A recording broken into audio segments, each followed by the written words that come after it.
Bonsoir, bienvenue à vous en direct. Votre émission pour aller plus loin ce soir et les lignes semblent bouger avant le premier tour de la primaire de la droite et du centre. François Fillon est porté par une forte dynamique et Nicolas Sarkozy jette toutes ses forces dans la bataille. Alain Juppé fait son zénith en ce moment et les autres candidats chercheront à se démarquer lors du débat jeudi. Le paysage changeant avant le premier tour, le débat est à suivre. Faut-il un Buy European Act? C'est la question qui agite l'Europe depuis la victoire de Donald Trump. Autrement dit, faut-il se réarmer commercialement face aux États-Unis et taxer les produits US? C'est le thème du match des idées qui opposera François Calfon, le directeur de campagne d'Arnaud Montebourg, à notre chroniqueur et économiste Jean-Louis Gombault.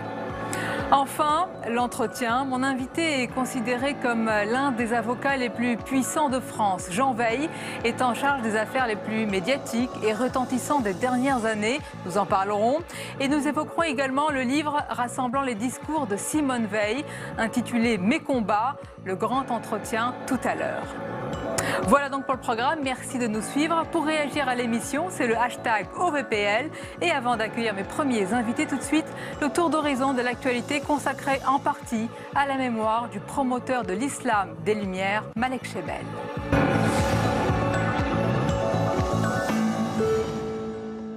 Contre toute attente, la Cour administrative d'appel de Nantes valide les 4 arrêtés autorisant la construction de l'aéroport à Notre-Dame-des-Landes. Elle a rejeté ce lundi l'ensemble des requêtes du rapporteur public. Désormais, les travaux devraient pouvoir commencer prochainement. Pour Manuel Valls, cette décision conforte la détermination du gouvernement. Les opposants à l'aéroport, eux, ne se font plus d'illusions. Je crois qu'il peut y avoir un recours au Conseil d'État, mais vous savez, quand vous avez un rapport aussi clair que celui qu'il y a eu de la part de la rapporteure publique et qu'on voit que la décision qui tombe, c'est celle-ci, on ne se fait plus tellement d'illusions sur la capacité, y compris du droit, à avoir le bon sens dans cette affaire. Chômage. Les associations tirent la sonnette d'alarme.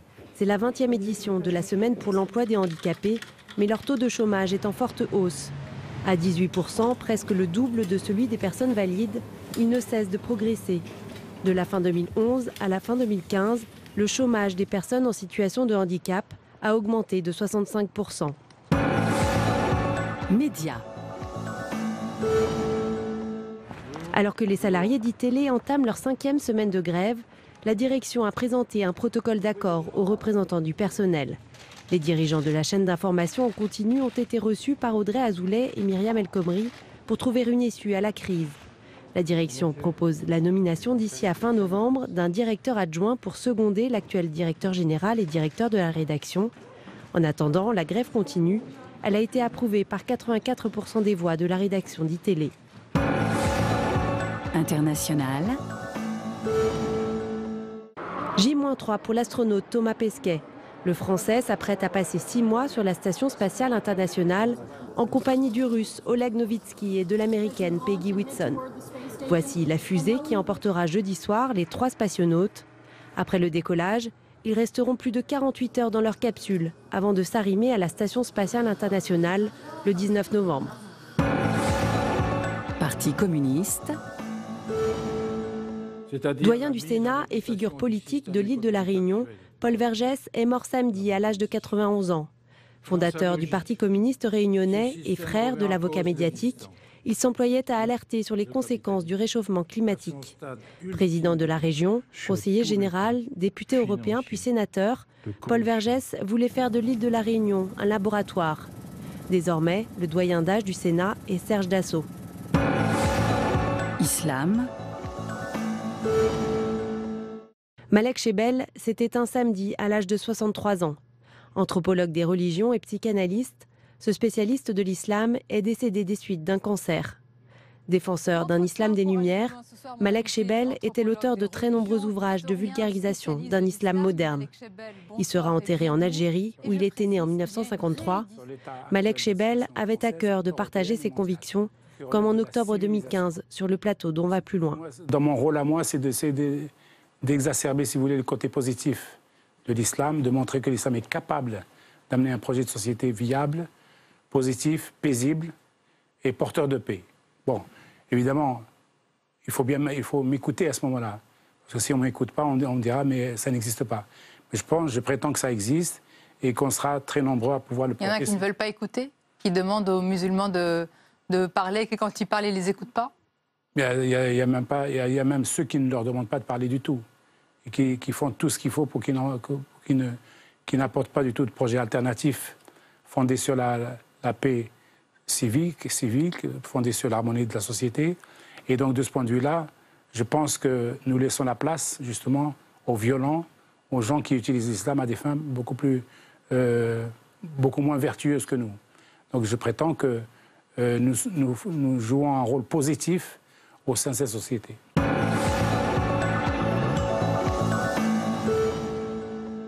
Voilà, et dans l'actualité, les lignes semblent bouger avant le premier tour de la primaire de la droite et du centre. François Fillon surfe sur une forte dynamique. Nicolas Sarkozy met toute son énergie dans la bataille. Alain Juppé en meeting ce soir au Zénith de Paris. Et les autres candidats chercheront à se démarquer lors du débat jeudi soir. Le paysage changeant avant le premier tour. On en parle avec nos invités.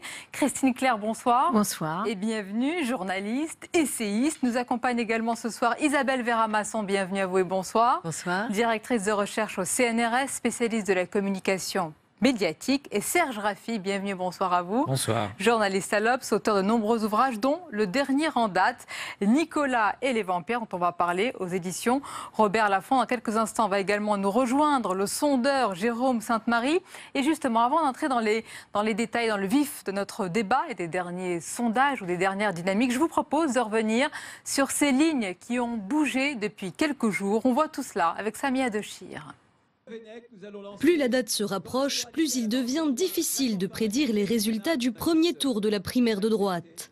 À J-7, l'écart se resserre. D'après le dernier sondage, Alain Juppé reste en tête avec 36% des intentions de vote, mais perd du terrain, 6 points de moins en un mois. Derrière lui, Nicolas Sarkozy. Avec ses 30%, il gagne 2 points par rapport à octobre. Mais la plus forte progression, c'est celle de François Fillon. Il est crédité de 18%, soit 7 points de plus qu'il y a un mois. Persuadé d'être présent au second tour, il devient plus offensif à l'égard de Nicolas Sarkozy. Comment est-ce qu'on peut être les gardiens de la justice et des institutions si on a soi-même des difficultés avec la justice et la police ? Nicolas Sarkozy, lui, réserve ses coups à celui qu'il considère comme son rival le plus dangereux. Alain Juppé lui reproche d'avoir supprimé 10 000 postes dans la police. Réponse cinglante hier soir. Je trouve qu'il y a beaucoup de légèreté dans ce que dit Alain Juppé et je regrette qu'il se fasse l'écho d'un argument éculé de la gauche. Alain Juppé, lui aussi, décoche quelques flèches au troisième homme qui grignote ses voix. François Fillon promet de supprimer 600 000 postes de fonctionnaires en 5 ans, infaisable pour le maire de Bordeaux. Il ne suffit pas de bomber le torse pour être réaliste et pour pouvoir tenir ses engagements. Jusqu'ici, Alain Juppé réservait plutôt ses piques à Nicolas Sarkozy, mais dans cette dernière ligne droite, tous les candidats durcissent le ton. Voilà, et on va plutôt parler de dynamique que de sondage ce soir pour rester prudent. Et il y a une vraie, Christine Claire, et forte dynamique dans la campagne de François Fillon. L'ancien Premier ministre est porté en ce moment et le moins qu'on puisse dire, c'est qu'il y a quelques semaines, il n'y a pas beaucoup de commentateurs qui auraient parié sur cette vague, sur cet effet François Fillon. Oui, peut-être qu'il faisait un peu fade, trop bien peigné, trop convenable. Fils de notaire, enfin que sais-je. Et puis, c'est en commençant à taper fort sur Sarkozy qu'il a commencé à grimper finalement. Vous croyez, parce que là, il l'épargne, Nicolas Sarkozy, il n'y a plus d'attaque. Il semblerait qu'à partir de là... Oui, mais je crois que c'est quand même sur la lancée. On s'est dit, tiens, c'est un ton nouveau. Celui-là, il faudrait peut-être quand même le regarder avec davantage d'intérêt. Peut-être aussi que les deux autres ont un peu déçu. Peut-être que Alain Juppé n'arrive pas à mettre suffisamment de cœur dans sa campagne. Je crois qu'il se défie de lui-même, il se défie de ses propres émotions. Mais dans une campagne présidentielle, enfin même dans la primaire, il faut y aller. Et il faut se jeter, il faut fendre l'armure. Peut-être que c'est ce qu'il n'a pas su faire encore. Oui. Ce soir, Alain Juppé, toujours sur François Fillon, Serge Raffi, il fait un peu la leçon aux commentateurs et aux sondeurs. L'ancien Premier ministre, il veut justement déverrouiller le jeu et casser ce duel Juppé-Sarkozy. Mais il a raison, parce que Fillon, c'est la tortue. C'est celui qui est là depuis très longtemps. Il mène une campagne qui n'en finit plus presque, avec un programme très précis. C'est lui qui a conçu pratiquement le programme de toute la droite, puisque chacun va puiser dans le programme de Fillon. Et petit à petit, cette idée que lui avait une espèce de cohérence, avait finalement une logique de tir, si je puis dire, par rapport à la droite, a pris de l'importance. Et surtout, ce qui est intéressant aujourd'hui, c'est de voir sur qui il va récupérer des voix. Est-ce que c'est sur Nicolas Sarkozy ou sur Alain Juppé? Pour le moment, on n'en sait trop rien, mais je pense que celui qui a le plus peur en ce moment de François Fillon, c'est Alain Juppé, parce que certainement l'électorat de Fillon est parti de chez Alain Juppé par rapport à ce que disait Christine tout à l'heure, c'est-à-dire que Juppé lui a voulu faire une campagne passe-muraille, pratiquement sans aspérité, une espèce de ballon lisse comme pour qu'on puisse pas le toucher, qu'il soit complètement presque invisible. Il ne dit pratiquement rien, Juppé, ou rien sans aspérité au moins. Du coup, Fillon, il a eu un espace à occuper et il l'a très bien occupé. Isabelle Vera-Masson, on va rentrer dans les détails, mais est-ce que vous diriez, enfin, finalement, il y a une logique à ce que la constance, la rigueur de François Fillon, même si on peut ne pas être d'accord avec ses idées, paye, soit reconnue, peut-être dans les sondages, peut-être, soyons prudents. Alors d'abord, il faut faire attention aux sondages, particulièrement en ce qui concerne les primaires. Hein. Vous savez bien que les sondages n'ont de sens que lorsqu'ils sont faits scientifiquement, c'est-à-dire sur un échantillon qui a un sens, sinon évidemment c'est n'importe quoi. Et d'ailleurs, François Fillon en est assez persuadé. Il ne veut pas regarder les sondages, il ne veut pas être influencé par eux. Moi, moi j'étais un peu à l'inverse peut-être des journalistes. Je me demandais pourquoi François Fillon n'avait pas plus d'audience. Quelque part, il a le même type de programme ou de profil que Alain Juppé. Il a une stature qu'on lui reconnaît. Il a une stature indiscutable. Et puis, il a 10 ans de moins. Et il est porté il est plus récent. Il y a des gens qui ont pu avoir presque oublié qui était Alain Juppé, ce qui peut-être d'ailleurs est plutôt positif pour lui, parce qu'il y a un tel rejet des hommes politiques. Donc je ne comprenais pas très bien pourquoi il n'arrivait pas à décoller. Donc il y a eu un effet, comme disait Christine Claire, de campagne. C'est-à-dire qu'il a marqué le coup dès le début de la campagne, et puis il y a eu un effet, alors là c'est toujours intéressant pour nous qui travaillons sur la communication politique, il y a eu un effet débat électoral. On a redécouvert, comme si on l'avait oublié, comme si effectivement le collaborateur, l'homme qui ne s'était pas révolté contre contre Nicolas Sarkozy, on se souvient qu'il est allé jusqu'au bout et qu'il n'a jamais montré la moindre trahison ou la moindre agressivité à l'égard de celui qu'il avait fait demi-roi.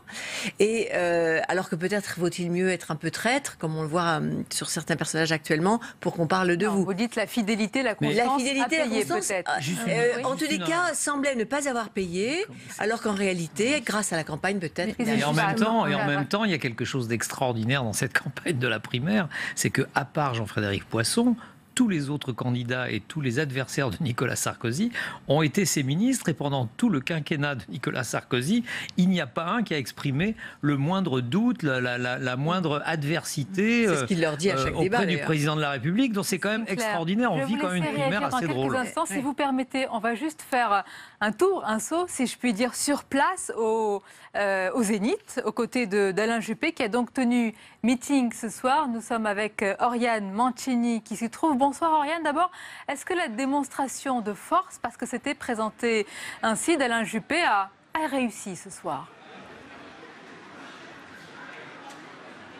Eh bien oui Sonia, on peut le dire, c'est un pari réussi pour Alain Juppé. Il a réussi à remplir ce Zénith de Paris, annonçant 6000 personnes qui, vous le voyez, sont en train de quitter les lieux, puisqu'Alain Juppé a fini son discours il y a une dizaine de minutes. 6000 personnes, un bon présage de victoire, a-t-il dit. 6000 personnes parmi lesquelles de nombreux élus, des parlementaires, mais aussi Jean-Louis Debré, l'ancien président du Conseil constitutionnel, ou encore Alain Delon, venu apporter son soutien à l'ancien Premier ministre. Alors avant Alain Juppé, plusieurs élus ont pris la parole, des prises de parole symboliques, Sonia. D'abord celle de Patrick Devedjian, le président du conseil départemental des Hauts-de-Seine, le fief de Nicolas Sarkozy, mais aussi celle de Marielle de Sarnez, la vice-présidente du MoDem, et de Jean-Christophe Lagarde, le président de l'UDI.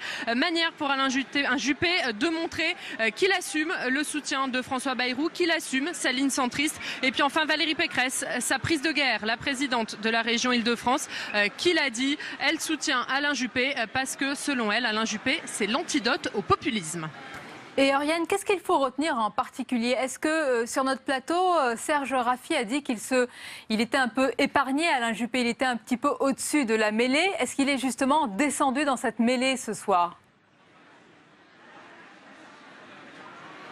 Eh bien pas du tout Sonia, c'est exactement ça. Alain Juppé est resté au-dessus de la mêlée. Il n'a pas attaqué frontalement ses adversaires pendant son discours. Il a dit, lui il se bat contre deux fronts, l'extrême droite d'un côté, la gauche de l'autre. Il a pointé l'échec du quinquennat de François Hollande. François Hollande qui selon lui a abaissé la fonction présidentielle. Il y a une nécessité urgente à réussir l'alternance et c'est notre responsabilité à tous, a-t-il dit. Alain Juppé qui a dit faire une campagne de vérité. En fait il a passé l'essentiel de son discours à dérouler son programme, ses propositions, des propositions qu'il juge fortes. Il s'est défendu de manquer d'ambition. Et puis face aux critiques, notamment du camp de Nicolas Sarkozy sur le soutien de François Bayrou, Alain Juppé l'a dit, je n'ai monnayé aucun soutien. Cela a pu me coûter des ralliements, mais c'est le prix de ma liberté. Alain Juppé, qui malgré une dynamique de fin de campagne qui n'est pas franchement en sa faveur, eh bien, a dit à ses militants qu'il était confiant. Il leur a d'ailleurs dit « j'ai la pêche ». Merci beaucoup, Oriane Mancini. Et on accueille sur ce plateau Jérôme Sainte-Marie. Bonsoir, président de l'Institut de sondage et de conseil Polling Vox. On a beaucoup de questions justement sur les sondages. Juste, je fais réagir Christine Claire à ce que vous avez entendu, ce que vient de décrire Oriane Mancini. Vous étiez au meeting ce soir. Qu'est-ce que vous avez retenu? J'en arrive. Moi, j'ai retenu à la fois la ferveur des gens, ça c'est qui était, et puis en même temps. Dans un meeting, c'est normal. Oui, enfin, c'est plus ou moins. Et en même temps, le discours de l'homme qui reste extrêmement rationnel, qui ne cherche pas à agir sur les émotions, justement. Alors évidemment, ça manque un peu, et en même temps, on lui rend hommage pour ça. Tous ceux qui sont pris la parole, comme Patrick Devedjian, Marielle de Sarnez, lui rendaient hommage comme un rassembleur et un homme d'État. Il ne cherche pas Et finalement, on est dans un temps où on a vu tellement de démagogues exciter les plus mauvais sentiments que, effectivement, ça peut le servir. Vous voulez dire qu'il veut se placer comme l'anti-Trump? L'anti-Trump, l'anti-Sarkozy, et l'homme qui pense à l'étape suivante, qui est celle du rassemblement. Jérôme Sainte-Marie, quel est votre avis sur cet effet miroir inversé décrit par Christine Claire? Et est-ce que Alain Juppé, qui voit apparemment sa dynamique très forte se tasser dans les sondages, doit descendre dans la mêlée maintenant? Alors la première chose, c'est sur les sondages. Ils disent à peu près tous la même chose, ceux qui sont parus, ceux qui, je crois, vont paraître. C'est-à-dire que Alain Juppé n'écrase pas en quelque sorte ses adversaires. On n'est pas dans la même situation que Ségolène Royal en 2006. Il va être contraint à un second tour. Aucun sondage ne semble indiquer qu'il franchit la barre des 40% au premier tour. Le vote se disperse. La dynamique Fillon rend encore plus improbable cette qualification dès le premier tour. Mais tous les sondages semblent confirmer qu'il est en tête et ensuite qu'il l'emporte assez facilement face au candidat le plus probable, c'est-à-dire face à lui. Et on doit croire tous les sondages. Sarkozy. Oui, parce que, comment dire les choses un peu différemment. Si vous voulez, aux États-Unis, en fait, l'erreur, si on voit dans les 4 États où ça s'est passé, l'erreur a été assez faible, mais les conséquences en sont gigantesques. En France, je crois que ça serait le contraire. Il faudrait que l'erreur soit gigantesque pour des conséquences qui, en réalité, seraient assez minimes. Mais en tout cas, il faudrait là vraiment que l'erreur soit très forte. Si vous prenez, par exemple, le sondage Sofres, si il résonne sur 3 niveaux de mobilisation différents, on arrive toujours, malgré tout, au même résultat. Alors, pour réagir à ce que dit Christine Claire, moi, je ne crois pas qu'on puisse opposer, ou à votre question d'ailleurs, on peut opposer Trump ou qu'on puisse opposer populisme, non populisme, démagogue, non démagogue. Ce sont les candidats à la politique, ils sont dans un processus de séduction et ils disent aux gens ce qu'ils ont envie d'entendre. À qui parle Alain Juppé? Il parle aux 45-50% d'électeurs de la primaire qui seront des retraités. Et il leur dit, je vous garantis le versement de votre retraite. Et d'ailleurs, je la garantis tellement que j'allonge la durée du travail pour les autres jusqu'à 65 ans, quitte à ce que vos successeurs n'aient pas de retraite, en réalité. Parce que c'est ça dont il s'agit, quand on connaît le chômage des seniors. Donc il a un discours comme d'autres candidats à la primaire, un discours qui est fondamentalement, on dit libéral, c'est faux, un discours qui est fondamentalement clientéliste, il sert sa clientèle. De deuxième tour, dites-vous, Serge Raffi? Moi, je crois que ce qui va être intéressant là, le 20 novembre au soir, c'est qu'on va voir qui a eu raison entre Alain Juppé et Nicolas Sarkozy. Alain Juppé qui, lui, mène une campagne de deuxième tour, ce que vous avez dit, et Nicolas Sarkozy, qui lui est convaincu avec ses lieutenants qu'il faut taper dans le lard, si je puis dire. Pourquoi vous ne parlez pas du trio? Parce qu'il peut y avoir la surprise. Non, mais là, je parlais des deux, parce que pour le moment, c'est les deux en tête, mais parce qu'ils avaient des logiques très particulières, très précises. Sarkozy, c'est la logique de premier tour, c'est-à-dire rassembler les partisans les plus mobilisés. Il continue à tenir ce discours-là, c'est-à-dire que eux, ils pensent que les sondages ne sont pas pure vérité, on l'a vu ailleurs d'ailleurs, et que donc ceux qui vont venir, ce qu'il appelle le vote caché, c'est ceux qui seront les plus mobilisés. Or, eux, ils sont persuadés que les plus mobilisés pour le moment, pour l'instant, on n'en sait rien, mais ce sont justement les partisans de Nicolas Sarkozy. C'est intéressant ce donc que ça vous va dites, se jouer. Le vote caché, mais c'est assez incroyable. Quel est votre avis, Isabelle Vera-Masson, sur ce vote caché? On ne sait pas à qui il va profiter. D'ailleurs, il est tellement caché qu'on ne le voit toujours pas. C'est assez incroyable, dans une primaire de la droite et du centre, de parler d'un vote caché aujourd'hui. On parle du vote caché de manière générale dans tous les votes. On parle aussi de la majorité silencieuse, on parle de mobilisation, on parle au contraire d'abstention. Quelque part, c'est toujours ces gens, enfin, cette catégorie de personnes qui va faire l'élection, puisqu'on sait qu'il y a un certain nombre de personnes qui sont acquis à une famille politique, etc. Donc tout se fait sur la marge, et c'est ce vote caché-là, c'est celui dont on rêve, c'est celui qu'on espère. Et c'est vrai qu'il est parfois difficile à trouver, tout simplement. On le sait par exemple pour les très jeunes, on le sait pour les plus pauvres.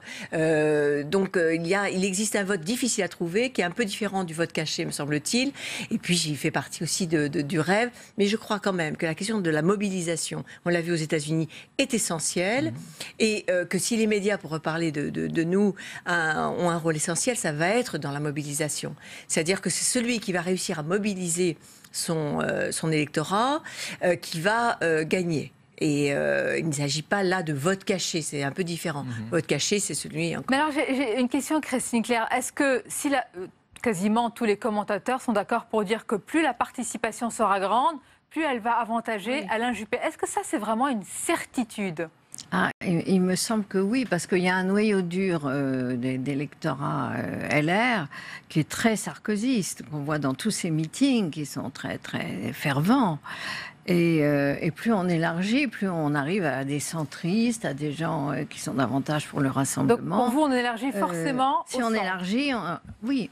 Ou alors on fait un programme commun avec le FN. Ce que Sarkozy n'a pas eu le courage de faire, puisque comme Mitterrand avait fait un programme commun avec les communistes. Mais on est dans un régime où il faut une alliance. Alors, on est bien obligé de s'allier avec le centre. Si on ne s'allie pas avec le centre, ça veut dire qu'on va chercher les électeurs du FN. Je voudrais quand même réagir juste à ce que vient de dire Jérôme Sainte-Marie, parce que je suis sans doute assez naïve après des années de journalisme politique, mais j'ai été quand même assez surprise que vous disiez que quand Alain Juppé parle des retraites, il faut partir plus tard à la retraite, ça serait uniquement un intérêt pour que les retraités votent pour lui.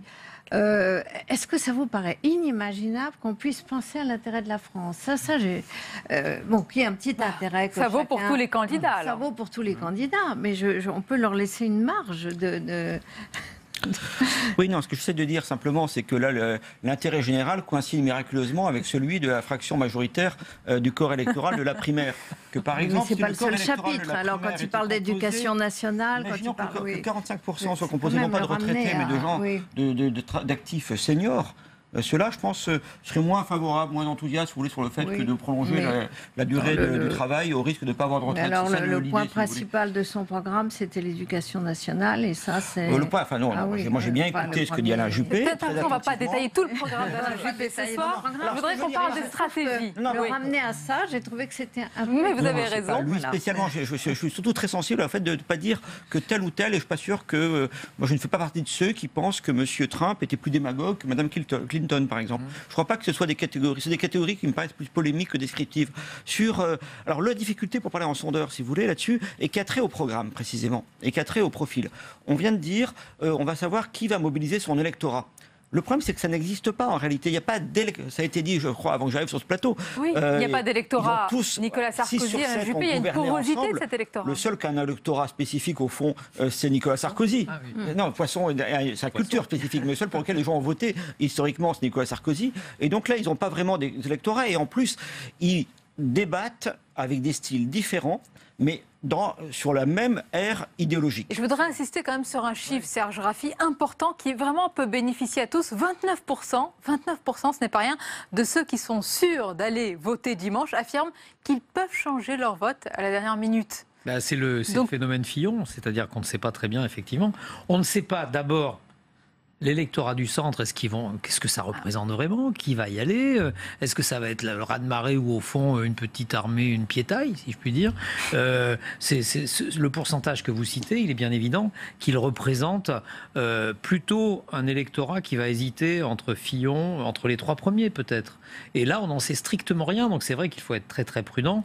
Et Jérôme Sainte-Marie a raison.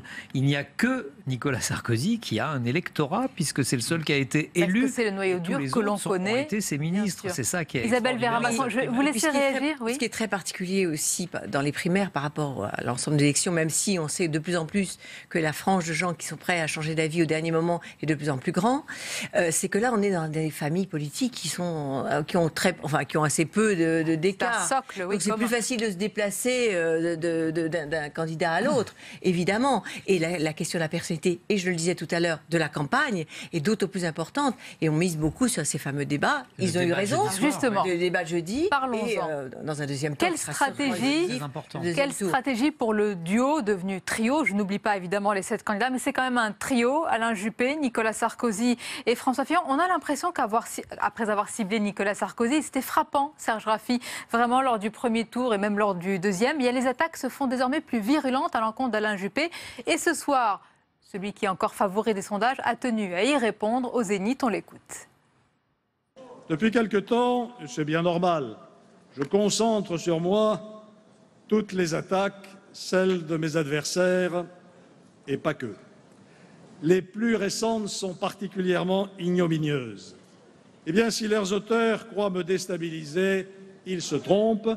Droit dans mes bottes, j'ai été, droit dans mes bottes, je resterai.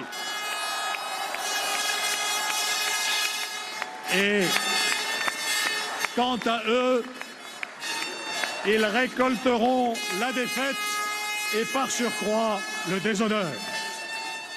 La défaite et le déshonneur. Serge Raffi, Jérôme Sainte-Marie, des attaques ignominieuses. À quelles attaques fait-il référence? On peut avoir en tête l'alternance molle. Il a été décrit un petit peu comme ça. C'est à cela qu'il peut faire référence selon vous, Alain Juppé? Parce que la réponse est plutôt virulente. Plus dans le doute de l'idéologie et de l'appartenance politique de Juppé, qui serait un sous-marin de la gauche infiltré dans la droite. C'est un peu ça que Nicolas Sarkozy fait courir depuis quelque temps. Mais ce qui est intéressant, c'est de voir que les deux premiers débats, il y a un premier débat où finalement tout le monde s'observe. On est vraiment dans le rang d'observation et ça d'un ennui absolu. Le deuxième débat, là, on commence à avoir des escarmouches, mais on n'ose pas trop. Parce que globalement, il faut que ces primaires, elles se tiennent bien, que les Français voient que tous ces rivaux sont des hommes dignes et qu'au fond, le débat va rester digne comme les socialistes l'avaient fait avant de choisir François Hollande, etc. Je pense que le troisième débat, celui qu'on va vivre dans 2 jours, risque d'être beaucoup plus dur et Nicolas Sarkozy risque de cogner. Et c'est vrai qu'on est... Je reprends Juppé-Sarkozy. Peut-être au contraire. Un ring de boxe avec Sarkozy qui va chercher à mettre des uppercuts et avec un Juppé qui va encore jouer la stratégie de l'esquive, comme il le fait depuis le début. Forcément, parce qu'on a tellement dit que se conduisait de façon brutale, exagérée, et qu'il faut penser au rassemblement. Pas au premier tour. Ces gens qui critiquent, oui, mais enfin, il ne reste plus que 8 jours après. On ne peut pas ouvrir les bras tout à coup aux centristes, aux modérés, après leur avoir tapé dessus. Donc maintenant, c'est acquis. C'est acquis son image de battant, Hollande, de cogneur. Il avait fait la guerre contre la finance au premier tour. Oui, mais enfin. Et ensuite, il n'avait pas mené la réforme fiscale quand il a été au pouvoir. Oui, mais alors là, vous parlez de mensonges et de Non, demi-tour. non, c'est des promesses électorales. Non. Ah non, demi-tour. Regardez Trump aux États-Unis, déjà, comme il a réduit la voilure. Ça, on connaît les promesses qui sont suivies d'un demi-tour. En tout cas, est-ce qu'on peut s'accorder pour dire, Jérôme Sainte-Marie, que le favori ne sera plus épargné? C'était quand même le sentiment, même la réalité, qui transpirait du premier et du deuxième débat. Troisième débat, Alain Juppé risque d'être plus ciblé. Oui, alors bon, apparemment il est très sensible, parce que là on parle de déshonneur, d'ignominie. Vous savez, il y a une thèse selon laquelle la vie politique française se fait mise au fil des décennies. Mais là, on ne sait même pas à quelle attaque il fait allusion. Il n'y a rien, quoi. En fait, oui, les gens sont concurrents. Il a des adversaires, c'est une élection, mais enfin, à part ça, il n'y a pas grand-chose. On voit l'extrême sensibilité. Alors pourquoi il fait ça? Christine Claire l'a dit. C'est parce qu'il veut incarner le rassemblement et il part du principe, puisqu'au fond, justement, ce n'est pas l'électorat du premier tour d'une élection présidentielle avec des courants opposés. C'est ce qu'on dit tous. D'ailleurs, tout le monde appartient globalement, à part M. Poisson, à la même famille idéologique. Et le trophée politique promis, c'est d'être qualifié au premier tour face à Marine Le Pen. Et donc, il faut je rajoute juste un élément. Peut-être quand Alain Juppé parle de ces attaques, il ne vise pas forcément la droite, même si Nicolas Sarkozy et d'autres ont parlé de l'alternance mâle. Peut-être qu'il vise le Front National.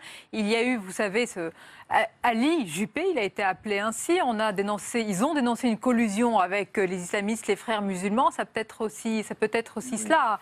La raison de son courroux. Je pense que c'est peut-être plus cela, peut-être que l'alternance molle. Ça ne peut être que ça, parce que si il vise des candidats au sein de la primaire, pour l'instant, le débat est resté très calme. Mais je crois qu'il veut, même s'il n'est pas attaqué, il veut donner l'impression qu'il l'est, pour donner l'impression d'être justement que les autres sont en train de diviser leur camp, alors que lui est le seul apte à rassembler pour ensuite aller vers une victoire à l'élection réelle. Est-ce que c'est la bonne stratégie ? Il est obligé de monter le ton, quelle que soit la raison pour laquelle il monte le ton. On lui a trop reproché, et on l'a vu dans les débats, quelque chose de presque... Enfin, il endort son auditoire, véritablement. Et ça, on lui a beaucoup reproché. Donc, il est obligé de prendre une position forte, quelle que soit, encore une fois, la raison. Il le fait contre des adversaires dont qu'on ne voit pas très bien. Il le fait aussi avec cet air irrité qu'il a constamment. Et là, à un moment donné, il y a aussi chassé le naturel, il revient au galop. C'est-à-dire qu'il est très calme, il passe son temps à dire « je suis calme, et d'un coup, ça explose. Mais je trouve que derrière son regard, on voit la personne qui s'irrite assez facilement, qui prend toujours un air un peu insupporté par les journalistes, par les questions, etc. Et il y a un moment de vérité aussi. Donc attention à ce que le naturel ne revienne pas au galop jeudi soir lors du débat. Il est constamment en train de lutter contre ses propres émotions. Il n'est pas le seul. Il n'est pas le seul. Nicolas Sarkozy également, Serge Raffi, auquel vous consacrez ce livre, Nicolas et les vampires, c'est l'histoire d'un ancien président qui veut revenir au pouvoir et qui est cerné, vous connaissez la fin, moi non, et qui est cerné par ses adversaires, par les juges, quelque part aussi par les journalistes, mais qui va mettre toute son énergie malgré tout pour y arriver. Mais il est cerné de partout. On peut reprocher tout à Nicolas Sarkozy, mais pas sa persévérance et son opiniâtreté et aussi son habileté politique. Parce que quand vous reprenez le fil de l'histoire de ces dernières années, la manière, alors qu'il était vraiment sous le coup d'attaques judiciaires un peu partout, il arrive... Après la guerre Copé-Fillon, qui a été quand même dévastatrice pour l'UMP, il a réussi à prendre la présidence de l'UMP dans des conditions assez extravagantes. Et ensuite, en quelques mois, il a changé le nom d'un parti. Il en a fait une espèce de rassemblement tout neuf, comme si c'était rien passé avant. Il a pris en plus les Républicains, c'est-à-dire qu'il a... comme préempter un espace politique absolument inouï qui rendait fou même les gens de gauche comme Manuel Valls ou d'autres parce qu'ils se sentaient aussi républicains que lui. Donc ce que je raconte, c'est l'incroyable parcours de cet homme qui était, c'est un espèce d'Edmond Dantès qui revient de nulle part et qui gagne petit à petit les échelons. On le voit encore là, il a le côté combatif. On peut être en désaccord idéologique avec Nicolas Sarkozy, mais moi le personnage, ce qui m'intéresse quand j'écris un livre sur un homme politique, c'est le personnage, c'est le côté romanesque qu'il représente. Et c'est vrai que j'avais travaillé, moi, sur plein d'autres gens de droite. Et le seul qui, pour moi, a un caractère un peu romanesque, ça reste malgré tout ce qu'on peut dire. Une question encore sur l'épée de Damoclès. Oui, vous allez réagir. Quand même, je réagis. Il ne se mange même pas, lui. Il est surtout victime de rien du tout. C'est lui, quand même, qui a trahi. J'ai une question, quand même, sur l'épée de Damoclès. En politique, c'est assez classique. On va pas refaire l'histoire de la droite. Chirac a trahi aussi beaucoup de gens avant lui. Juste une question sur l'épée de Damoclès judiciaire, parce qu'il y a eu de nombreux articles, et ils sortent souvent, d'ailleurs, ces articles paraissent le jour du débat, donc peut-être que jeudi, il va y avoir d'autres articles qui évoquent les soupçons de financement supposés les biens. Il y a des soupçons, mais pas de preuves. Oui. Qu'est-ce que disent les articles? Qu'est-ce qu'il faut penser de ce genre de conclusion? Dans le livre je raconte justement les démêlés judiciaires, que ce soit l'affaire Bettencourt, que ce soit l'affaire Karachi. J'ai travaillé moi-même longuement sur l'affaire Karachi. Il n'y a jamais, évidemment, la moindre preuve Et pourtant, vous avez cherché, on peut vous faire confiance. J'ai beaucoup cherché, mais oui. Et donc, je dois reconnaître qu'il n'y a pas de preuves et qu'on ne peut pas faire de la suspicion une affaire judiciaire. Alors effectivement, on peut parler des entourages, c'est ce qu'ont fait un certain nombre de journaux d'une manière assez répandue, si je puis dire, assez large, etc. Mais il y a ce côté, effectivement, il a cette image du voyou politique, etc. Il a été président de la République. Moi, ce que je retiens de cette campagne, c'est que tous ces ministres qui sont là aujourd'hui n'ont jamais bougé le petit doigt quand ils étaient sous l'autorité de Nicolas Sarkozy, quand il était président de la République. Ils ont tous assumé tous les choix politiques qui ont été faits à cette époque-là. Et aujourd'hui, ils ne les assument plus. C'est extraordinaire. Si en énergie, est-ce qu'il y a, et là je m'adresse à la spécialiste de la communication, est-ce qu'il y a un changement profond aujourd'hui dans la manière de faire campagne? Par exemple, aux États-Unis, tout le monde reconnaît que Trump a gagné aussi vraiment, entre autres, grâce aux réseaux sociaux. Il le reconnaît également. Est-ce que cela va avoir un impact également ici en France? Et dans cette campagne de la primaire à droite et du centre, est-ce que vous voyez certains qui sont plus présents, plus péchus sur les réseaux sociaux? Alors, les réseaux sociaux ne font pas l'élection. Je crois que pour l'instant, on en est pratiquement sûr, même si à chaque fois qu'un nouveau média arrive, et là il ne s'agit pas des réseaux sociaux, mais d'Internet, que le média c'est Internet, on accuse ou on considère que le nouveau moyen de communication est décisif. Pour l'instant, ni la télévision non plus ne fait pas l'élection. Donc c'est beaucoup plus compliqué. Les réseaux sociaux ont un effet de renforcement, probablement, et c'est d'ailleurs tout le débat en ce moment sur la fachosphère, sur le fait que l'on est enfermé dans sa sphère de communication et qu'on a un mal fou à savoir ce qui se passe à l'extérieur. Donc il y a un effet de renforcement, un effet qui peut être un effet politique. On le verra dans la mobilisation. Mais je ne crois pas du tout que les réseaux sociaux ni Internet n'aient en tous les cas des effets puissants, même si, encore une fois, il faut continuer à étudier, voir ce qui peut se passer, voir finement si sur un candidat, si sur une famille politique, si à un moment donné ça peut avoir un rôle. Pour l'instant, non, je ne crois pas que ça... Et encore moins, Christine Claire, peut-être, je vais l'appeler ainsi, la sphère médiatique. Peut-être que c'est cela aussi qui explique la percée de François Fillon. On a l'impression que les Français, les citoyens de droite et du centre nous disent, puisque vous en parlez depuis des mois, puisque vous nous avez quelque part imposé ce débat, on veut renverser la table. Est-ce qu'il y a cet effet-là aussi? Je pense qu'il y a des courbes. On se lasse d'un certain type d'individu. On recherchait l'apaisement. C'est pour ça qu'on a eu le Hollande. Et puis après, on recherche quelqu'un qui cogne. Alors c'est pour ça que Sarkozy remonte. Et puis et quand on a trop entendu l'un, parce qu'il y a ce phénomène de lassitude aussi. Ah, je l'ai trop aimé pour ne le point haïr. Ça, c'est un classique. Et les hommes politiques doivent se méfier de ça. Quand ils ont joué un rôle trop à fond, l'opinion tout à coup se retourne. Et puis il y a celui qu'on n'a pas assez regardé. Alors on se dit, tiens, finalement, tout à coup, il s'est mis en colère. Tiens, il méritait peut-être qu'on regarde de plus près, s'agissant de Fillon. Même s'il traîne après lui, et Serge avait raison de le dire, d'avoir été 5 ans le Premier ministre de Sarkozy et de ne pas être parti, alors qu'il aurait pu partir. Au dernier remaniement, oui. Ça reste un peu un boulet pour lui. Un boulet pour lui. Jérôme Sainte-Marie, dimanche soir, après le premier tour, j'ai envie de demander quelle va être la réaction du sondeur que vous êtes. Est-ce que vous allez apprendre autant que nous des choses? Non, mais c'est vrai, sur ce corps électoral, ça va être aussi presque un premier test pour vous. Bien sûr, il y a eu la primaire de la... Il y a la primaire de la gauche, vous allez le dire, la primaire citoyenne. Là, effectivement, c'est un corps électoral de volontaires. On n'a pas d'historique sur ce corps électoral, contrairement à ce que l'on a quand même sur une élection classique. Ça a été dit, la proximité est telle. Il y a différence de stratégie politique. Certains veulent rassembler au plus large, d'autres au contraire veulent aller au plus dur. Entre Sarkozy et Juppé, on voit bien la différence. Mais malgré tout, c'est des considérations stratégiques, voire même seulement tactiques. C'est pas des cultures véritablement différentes. Le programme est le même, il est encadré par les grands engagements européens de la France. Si d'ailleurs les gens pensaient différemment, ils seront au Front National. Donc de toute façon, tout se passe dans un espace clos, ce qui rend évidemment les électeurs beaucoup plus volatiles, beaucoup plus fluides. Le coût, en quelque sorte, politique de se déplacer d'un candidat à un autre est très faible. Vous savez, changer d'opinion, ça ne coûte rien. Changer de voiture, ça coûte cher. Donc, on peut... un bon slogan. Et changer entre le PS et le PC, ça coûtait un peu cher, psychologiquement. Changer entre Juppé et Sarkozy, c'est pas non plus la traversée de l'Atlantique à la nage. Donc, c'est quelque chose. Donc, effectivement, c'est un peu compliqué pour nous. La seule consolation qu'on aura, c'est que si on s'est trompé, on s'est trompé à peu près tous ensemble.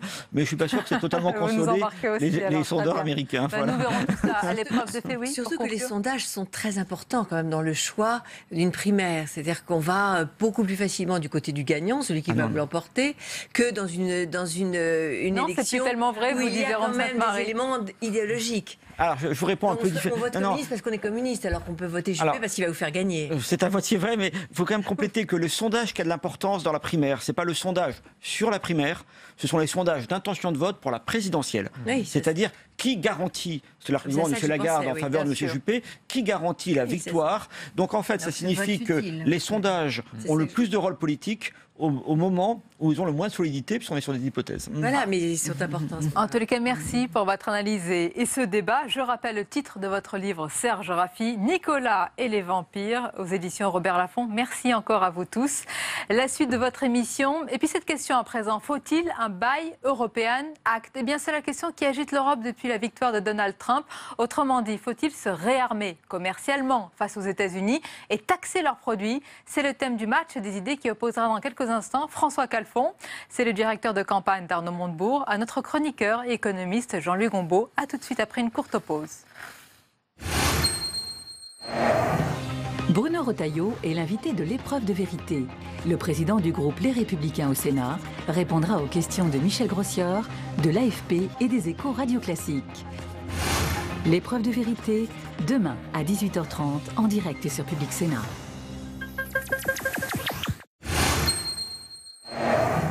« 15 familles déportées de Lyon, le 25 janvier 1943, signé Hauptsturmführer Klaus Barbie. » Barbie? Mais il a disparu depuis la guerre, vous êtes au courant? Je peux revoir ces photos? Vous comptez en faire quelque chose? La une, si vous n'avez rien contre. Tu vas pas aller là-bas. Serge, tu vas pas la laisser aller là-bas, c'est de la folie, tu réalises? Donnez ce dossier à la Cour suprême. Klaus Barbie a commis des crimes contre l'humanité. La Traque, un film de Laurent Jaoui, samedi à 22h30 sur Public Sénat. Et bienvenue à vous si vous nous rejoignez à l'instant. Nous sommes en direct sur Public Sénat. On va plus loin, c'est la promesse de cette émission. Avec cette question à présent, faut-il un Buy European Act? Autrement dit, faut-il se réarmer commercialement face aux États-Unis et taxer leurs produits? Nombreux sont ceux qui l'espèrent en France et en Europe. Mais est-ce vraiment possible, faisable? Donald Trump sera-t-il aussi le président de la démondialisation? Eh bien, on en parle avec nos invités ce soir. François Calfon, bonsoir. Bonsoir. Et bienvenue. Vous êtes le directeur de campagne d'Arnaud Montebourg. Avec nous et face à vous, notre chroniqueur et l'économiste Jean-Louis Gombault, bonsoir. Bonsoir Sonia. Alors messieurs, avant de débattre, je vous propose de voir quelles sont les réactions des Européens. Aujourd'hui même, les ministres des Affaires étrangères des pays de l'UE étaient réunis pour tenter de définir une ligne face aux propositions de Donald Trump. On voit tout cela avec Quentin Calmet. C'est l'une des toutes premières rencontres de Donald Trump avec un dirigeant politique étranger. Ce week-end, le président élu s'est entretenu avec Nigel Farage, le leader du UKIP, un artisan du Brexit. Une rencontre de mauvais augure pour les chefs de la diplomatie européenne réunis à Bruxelles, même si officiellement on préfère ne pas s'inquiéter. Nous avons hâte d'établir de solides liens avec l'équipe de Donald Trump. Nous avons décidé ensemble de collaborer dès la première semaine de transition. Bien sûr, nous allons continuer à travailler nuit et jour avec l'administration actuelle, mais tout en préparant le terrain pour le changement d'équipe en janvier.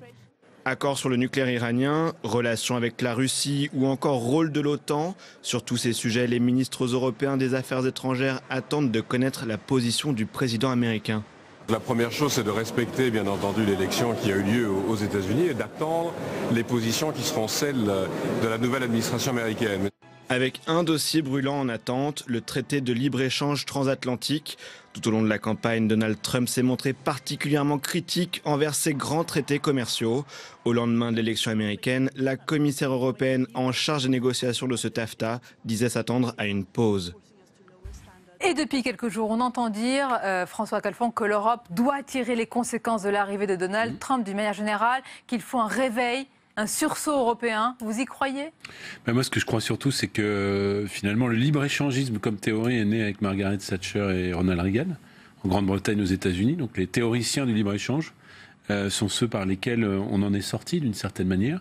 Je crois aussi que l'Europe devrait, plutôt que de dire comment on résiste, est-ce qu'il va changer, devrait se poser 2-3 petites questions, et je pense notamment au couple franco-allemand? Est-ce qu'on va faire le libre-échangisme, si j'ose dire, politique, économique, dans un seul pays, comme on faisait avant le socialisme dans un seul pays?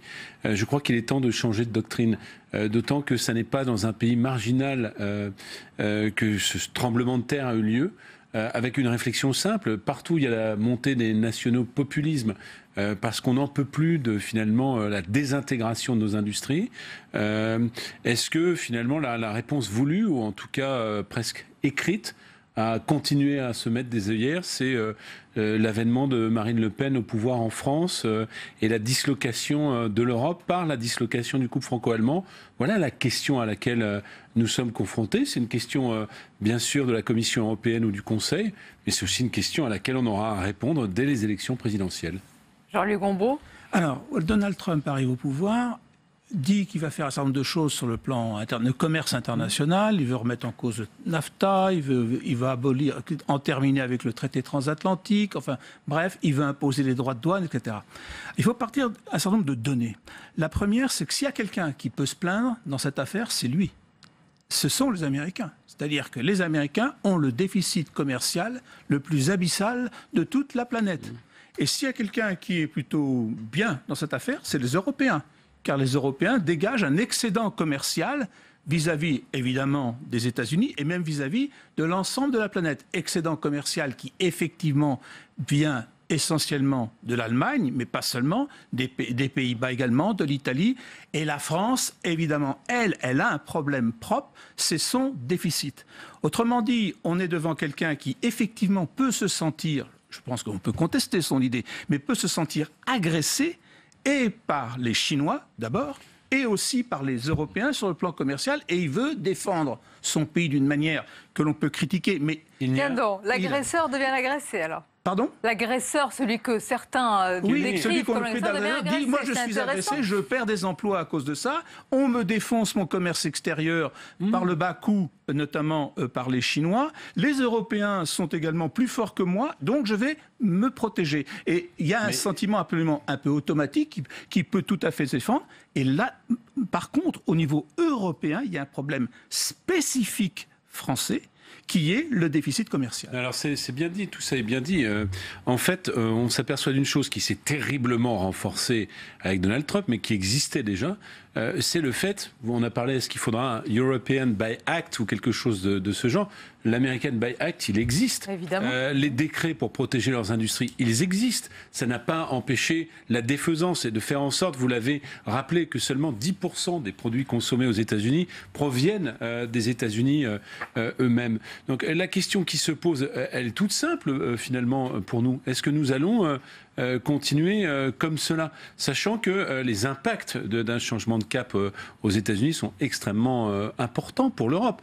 Dès lors que finalement les États-Unis, qui ont rehaussé considérablement les droits de douane sur l'acier chinois, vont finalement refermer encore un peu plus les portes à l'acier chinois, qui est en surcapacité sur l'acier, eh bien nous aurons, sauf si nous commençons à nous protéger, les droits de douane entre l'Europe et la Chine, les États-Unis et la Chine sont de 1 à 100. Mais si nous ne nous protégeons pas, nous aurons, comme nous l'avons vu, finalement la fin de notre industrie de l'acier, dont on a vu par exemple... Donc c'est le sursaut ou le délitement pour vous, c'est ça?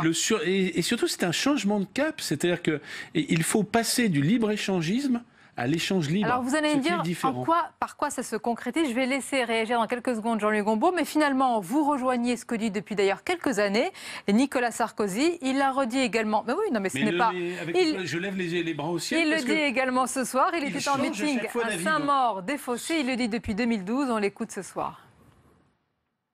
M. Trump a dit qu'il ne se sentait pas engagé par les accords de Paris sur le climat.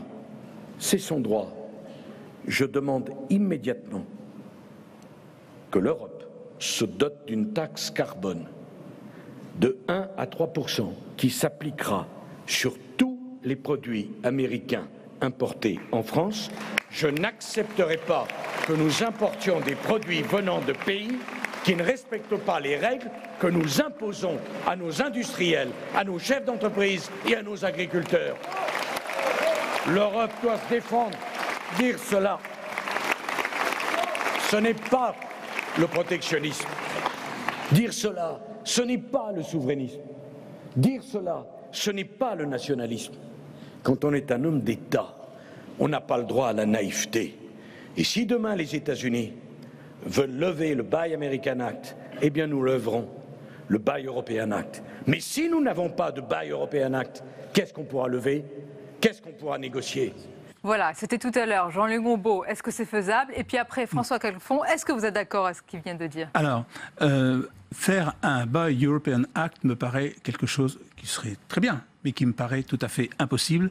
Et penser que les États-Unis pourraient lever un jour ou l'autre, il n'y a qu'à voir les négociations sur le traité transatlantique, où ça leur a été depuis des mois et des mois répété, ça me leur paraît impossible, notamment ne serait-ce que par la structure fédérale de leur système et le fait que c'est surtout les États fédéraux qui appliquent le Buy American Act. Alors, Monsieur Sarkozy, ici, évidemment, on est en campagne électorale, je roule des mécaniques, je vais imposer une taxe carbone sur... Tout ça est tout à fait illégal, impossible. Monsieur Montebourg aussi, que représente Monsieur Calfon, est en campagne, il roule des mécaniques aussi. J'ai beaucoup de sympathie pour vous, ça m'arrive souvent de débattre avec vous, mais l'idée qu'on puisse protéger ces industries, mettre en œuvre le Made in France, mettre en œuvre le Made in Europe, alors que c'est possible. Je vais vous donner un exemple, puisqu'on parle de Buy American Act, sur la commande publique. Vous savez quelle est la part de commandes publiques made in Germany en Allemagne sur les mêmes directives, les mêmes Américains. Non mais attendez, écoutez-moi bien parce que c'est impossible, c'est ça que vous nous dites. Hein, on va mourir guéri avec le Front National à la tête du pouvoir si on continue à dire que c'est impossible de se protéger. Vous savez, c'est 50% d'achats allemands en Allemagne. Vous savez quelle est la part de l'achat français en France ? Elle est simplement de 20%, et sur le même droit applicable. Donc ça veut dire que si la volonté politique est là, et ça se fait dans certaines collectivités locales, dans certaines grandes régions où il y a des clauses sociales et environnementales, on peut monter jusqu'à 80% de la commande publique Made in France, Made in Europe, Made in Germany. Voilà. Donc, typiquement, on nous dit c'est impossible, et pourtant ça se pratique. Alors, et si nous continuons à dire c'est impossible, comme vous le dites ce soir, en disant ah bah oui, protéger les travailleurs, protéger les régions. Il n'est pas responsable politique, Jean-Luc Gombault. Il ne fait pas campagne. À travers Monsieur Gombault, finalement, je réponds à tous ceux qui nous disent c'est impossible. L'Europe est une machine qui dit oui, et qui ne sait pas finalement protéger ses peuples, ses écosystèmes. Eh bien, nous avons les populistes en Tchéquie, en Slovaquie, demain en France. Et c'est tellement impossible. On les a déjà. Hein. Oui, mais on les a avec ce genre de discours. On aura Madame Le Pen dès cette fois-ci. Et ma responsabilité, notre responsabilité, vous n'êtes pas un politique, c'est un débat décalé de ce point de vue-là. Non, justement. J'entends bien, mais ma responsabilité, c'est de dire à ceux de Florange que on ne s'endormira pas, ne se couchera pas sur la question de l'exportation, le dumping sur, par exemple, l'acier chinois. D'accord. Alors justement, ça tombe mal parce que vous avez vu la décision de la Commission européenne hier soir. C'est-à-dire qu'il a augmenté les droits de douane sur l'acier. Mais vous savez, on est tellement loin. On est à 20% alors que les États-Unis sont à 120%. Monsieur Calfon, vous êtes porte-parole de Monsieur Montebourg, vous n'êtes pas coupe-parole de Jean-Luc Gombault. Allez-y. Mais alors, si vous voulez, le côté c'est impossible de se protéger. Non. Alors, quelle est la différence? Non, mais il faut voir les choses. Quelle est la différence entre l'Allemagne et la France? La différence, c'est que l'Allemagne a un excédent. La France a un déficit. Une protection coûterait donc cher aux consommateurs français. D'ailleurs, les choses ont... Attendez, quand même, je ne vous ai pas coupé la parole. Même si mes mouvements de visage de désaccord sont interdits, alors je ne sais pas que faire. Il est clair que si, par exemple, les Français n'achetaient que des produits français, les calculs ont été faits, ça leur coûterait 3 200 € par an de consommation supplémentaire. Donc c'est quand même un problème. Vous avez même les États-Unis ont fait une augmentation des droits de douane sur les pneumatiques chinois. Vous savez à combien revient, vu l'augmentation des prix des pneus, à combien revient le sauver 1000 emplois, ça a permis de sauver 1000 emplois aux États-Unis. Non, mais c'est 900 000 $ par emploi. C'est formidable. Vous nous expliquez qu'en fermant les usines, en délocalisant la production, en important des produits, alors les travailleurs français et les consommateurs français seront sanctionnés. À qui ferez-vous croire cette fable? C'est une fable, Monsieur Gombault. Je vous explique, Monsieur Calfon, qu'il y a un problème. Oui, alors c'est quoi le problème? Le problème, c'est que... C'est d'arrêter les délocalisations, le problème? Le problème, c'est que le libre-échange pose des problèmes et que le protectionnisme en pose d'autres. C'est ça la difficulté. Ça fait 30 ans qu'on teste le libre-échange en Europe. Oui. Et vous voyez où est notre industrie en France. Vous savez, la part du PIB industriel est plus basse qu'en Grande-Bretagne. Mais vous savez, monsieur, déjà Jean Jaurès se posait cette question. Oui, non, mais il se posait la question. Il y avait un débat en France dans la fin du 19e siècle sur faut-il taxer les produits agricoles américains. Et Jaurès dit, mais le protectionnisme, ce n'est pas possible. Et il le dit, non mais attendez, je connais le texte, et il dit le libre-échange n'est pas possible non plus. Vous savez, sauf que c'est pas le sujet du jour. Le sujet, c'est qu'on a une Europe qui organise le dumping social. On a une Europe qui permet 300 000 travailleurs détachés avec des routiers au détriment de la sécurité, qui sont payés 193 € par mois et qui viennent des pays les plus périphériques de l'Union européenne. Est-ce qu'on considère que ça, c'est un progrès social, qu'on ne puisse plus transporter des marchandises, des pays européens, Ah mais c'est formidable, 193 € par mois. Est-ce que sur les chantiers, quand vous avez avec la sous-traitance en cascade, des gens qui finissent par travailler au noir, au détriment de la sécurité, au détriment de l'hygiène, vous trouvez que c'est un progrès social? Il n'y a que vous, monsieur Bourreau, qui pensez ça. Je ne pense pas que c'est un progrès social. Je dis qu'on est dans un ensemble européen. Le problème qui nous est posé vient de ces pays européens. Attendez, vous n'êtes pas d'accord sur ce point. François Calfon, il y a une question, vous avez dit tout à l'heure, s'il y a la volonté politique. Mais c'est là, peut-être l'un des points les plus importants, où est-il le leadership en Europe pour faire ce que vous dites? Où est le leadership? Madame Merkel n'a qu'un leadership économique et donc relatif. Vous allez me dire qu'avec M. Montebourg, évidemment, le leadership politique va revenir comme d'un coup de baguette magique. Non, mais je ne veux pas vous dire ça. Mais aujourd'hui, où est le leadership pour faire tout ce que vous dites? Puisque vous posez une question précise, on va y répondre précisément. Le leadership par défaut, c'est le leadership allemand. Il est devenu insupportable parce qu'il y a des divergences finalement économiques et politiques tellement fortes que les pays n'ont plus intérêt à la même politique économique. Si vous discutez avec les pays du Sud, que vous construisez un mémorandum contre le dumping social, pour l'harmonisation fiscale, pour la suspension de la directive travailleurs détachés, vous avez une minorité de blocage qui permet de rediscuter d'égal à égal. Ces pays existent. Simplement, il y a un problème, et vous avez raison, Sonia Mabrouk, de soulever la question. Il y a un problème, c'est quand vous avez un président qui est élu, fort du mandat qui m'est confié, j'irai renégocier. Il ne va pas renégocier. Et pour lequel vous avez voté, François Calfon? Oui, j'ai voté pour lui, bien évidemment. Alors posez-vous les questions, ne me pointez pas comme du doigt. Des millions de Français déçus du hollandisme, c'est très clair. Et il ne l'a pas fait. Et aujourd'hui, vous croyez en d'autres promesses, celle d'Arnaud Montebourg? Je ne crois pas aux promesses, moi, je me bats pour les réaliser. Et ce que je crois surtout, c'est que si nous continuons sur le mode, finalement, il n'y a qu'une politique possible, suivons l'Allemagne, suivons le libre-échange, eh bien, vous voyez ce que disent les peuples. Il y a une rivière souterraine qui gronde, qui a grondé en Grande-Bretagne, qui gronde aux États-Unis et qui grondera demain en France. Le Pen est aux portes du pouvoir. Alors on continue comme avant, on explique que la protection des salariés, des travailleurs, c'est la pire des choses qu'on puisse avoir. On ne pourra pas continuer comme avant, Jean-Louis Gombault, tout simplement parce qu'il y a une nouvelle ère qui s'est ouverte et qui s'impose à nous tous, c'est l'ère Trump. Est-ce que sa victoire, pour vous, elle signe quand même la fin de l'âge d'or du libre-échange? Est-ce que c'est le président de la démondialisation, qu'on le veuille ou pas, qui est arrivé? Peut-être qu'il n'y arrivera pas.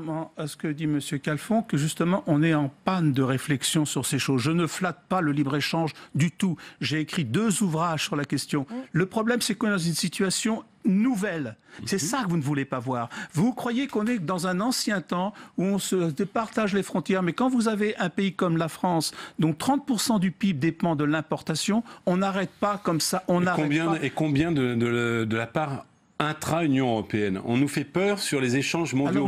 Mais si l'Europe, au lieu d'organiser la concurrence en son sein, organiser la coopération, les flux dont vous parlez sont à 70% ceux internes à l'Union européenne. Donc il y a une possibilité. Il y a eu hier la possibilité de faire Airbus. Il y a eu hier la possibilité de faire des plans blancs sur la croissance. Pourquoi il n'y aurait pas la possibilité? Pour une fois, je vais citer M. Sarkozy, mais c'est pas de lui, de faire une écotaxe poids lourd en Europe pour financer les infrastructures ferroviaires. Tout cela, eh bien, la Commission européenne interdit de créer des champions en Europe comme nous en avons créé hier. Voilà la réalité. Oui, mais vous ne la voyez que imparfaitement, la réalité, incomplètement. Parce que la réalité, oui, mais non, mais c'est très important. Parce que vous ne voyez pas que les Allemands sont contre ça. Vous ne voyez pas que les Pays-Bas sont contre ça. Ah oui, mais c'est quand même important de voir leur avis, d'avoir sur nos positions. On croit que parce qu'on a ce problème spécifique du déficit commercial, effectivement, qui est abyssal et qui remonte depuis d'ailleurs quelques mois, on a ce problème de chômage qui est particulièrement difficile. On croit que les autres... Le problème du chômage en Europe, c'est celui d'une zone qui a choisi délibérément d'avoir une croissance basse. François Calfon, il faut qu'on soit d'accord avec nos voisins. S'ils ne sont pas d'accord avec nous, et même avec toute volonté du monde, que faire? Attendez, le vrai problème n'est pas celui de la compétitivité, du déficit commercial. Le vrai problème n'est pas simplement un problème de compétitivité. Les choix qui ont été faits sont des choix d'austérité qui finissent par condamner, y compris le déficit, en tant qu'il est un moyen d'investir pour l'avenir. Le vrai problème, et d'ailleurs Mme Clinton l'a indiqué, et d'ailleurs les salaires... On voit où elle est. Oui, d'accord, mais M. Obama a fait un salaire. Le vrai problème, d'ailleurs, M. Draghi l'a indiqué, c'est que la stratégie de déflation salariale, finalement, arrive à son terme. Voilà les problèmes macroéconomiques. La faible croissance du commerce mondial depuis maintenant quelques années, elle fait dire quand même à certains, dont des experts, que ça y est, on est déjà dans la démondialisation, que certains s'accrochent à la mondialisation, mais qu'on est déjà de fait rentré de plein pied. Alors j'entends cette thèse, mais la baisse du commerce mondial vient du fait de la baisse de la croissance mondiale. C'est-à-dire que c'est quand même ça qui fait... Mais quelle est la zone qui est le plus en retard de croissance, si ce n'est l'Union européenne? Oui, bien sûr. Non, mais l'Union est quelque chose qui est mal fabriqué, qui est imparfait, qui est à refaire complètement. On le dit tous les soirs. Mais bien entendu, mais évidemment, c'est ça. Mais pas par le biais que vous attaquez. Je n'ai pas parlé de souverainisme. On m'affuble de souverainisme. Monsieur Montebourg a parlé d'un terme que Mme Mabrouk reprend à l'envi ce soir, qui est celui de démondialisation. Il était peut-être visionnaire avant tout le monde. À cette époque, peu parlait de démondialisation. Mais le fond de l'affaire, c'est que le libre-échangisme a tué finalement la coopération entre les hommes et les femmes, puisque les peuples sont restés à quai. Donc il y a sans doute une autre manière de faire, c'est ce que j'appelle moi les échanges libres, c'est-à-dire la possibilité pour des hommes, des femmes, des organisations non gouvernementales ou des États d'avoir des coopérations dans le sens de leurs intérêts. Je prends un exemple en Europe. Est-ce qu'il faut continuer à construire cette Europe-là de cette façon-là, par le dumping social, une forme de finalement concurrence interne à l'Union européenne, ou plutôt de construire par exemple des coopérations nord-sud entre l'Europe et la Méditerranée, parce que ça n'est pas avec on l'a fait dans le temps. Oui, on le fait plus. Non, mais on l'a fait. Tout le monde s'accorde sur les plateaux de télévision à dire que le pire défi qui est devant nous est celui de la question des réfugiés et des migrants. Et est-ce qu'on a l'outillage institutionnel pour y répondre? Par exemple. Je dirais, je suis d'accord avec M. Calfon sur le problème de la différence entre échange et commerce. D'ailleurs, je préfère nettement l'expression anglaise qui dit free trade, que nous traduisons par libre-échange, ce qui est une mauvaise traduction, car les anglo-saxons disent free trade, c'est-à-dire libre commerce, ce qui est différent du libre-échange. Donc, de ce point de vue-là, je suis parfaitement d'accord avec M. Calfon, mais je pense qu'il sous-estime la réalité de la crise et les difficultés structurelles. Vous serez d'accord pour dire que c'est une nouvelle ère. Elle s'impose à nous. Nous verrons ce qu'il en sera pour les États-Unis et comment l'Europe doit réagir, car elle est aussi un moment de vérité. Merci encore pour ce débat. Dans quelques instants, c'est le grand entretien avec ce soir l'avocat Jean Veil. Nous parlerons de ces dossiers emblématiques, mais aussi du livre rassemblant les discours de Simone Veil, Mes combats. C'est juste après le tour d'horizon de l'actualité du jour.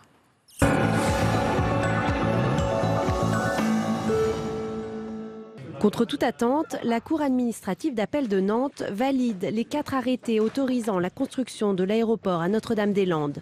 Elle a rejeté ce lundi l'ensemble des requêtes du rapporteur public. Désormais, les travaux devraient pouvoir commencer prochainement.